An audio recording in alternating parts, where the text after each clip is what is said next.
Hi, my name is Jonathan Metcalf. I'm the owner at Integrity Martial Arts, and I want to talk to you about something that I really don't enjoy talking about, but I think is important, which is the reality of crime in this country. And I don't like to talk about it because most of the time I spend my time working with people on trying to find the best parts of their lives, trying to encourage their positive mindsets. And I don't want you walking away from this conversation with some kind of useless fear. But if you understand the reality of violent crime in this country, maybe you'll make some decisions differently that will make your life better. So that's my commitment in this conversation. But what I'm going to share with you is a little disturbing, which is the real stats. So as of the shooting of this video right now in July of 2016, the 2015 crime statistics from the FBI are not out yet. So there's lots of crime stats out there on the internet, and a lot of them are kind of fishy or have agendas behind them. FBI is pretty solid. I trust those stats more than just about anything else. They're very well documented from multiple sources. They're pretty well vetted.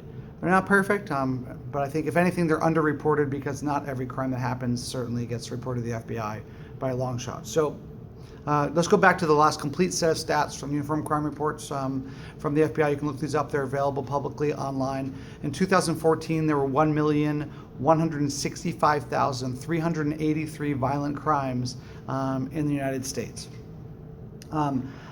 As in previous years, this represents a small decrease in violent crime. So while the media would have you believe the world is getting worse and worse and worse, and most violent crime categories is getting slightly better, slightly better, slightly better.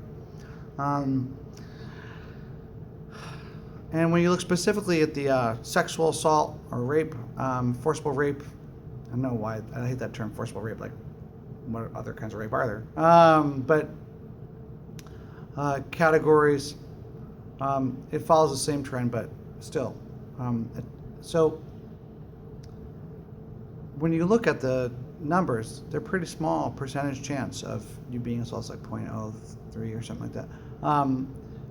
Chance victimization rate. And I used to look at that and go, hey, you know what, that's not so bad. I thought it was going to be much worse. But then it occurred to me, like, well, wait a second, that's per year, right? That's not your victimization rate, your chance of being attacked, like, ever. That's your chance of being attacked this year.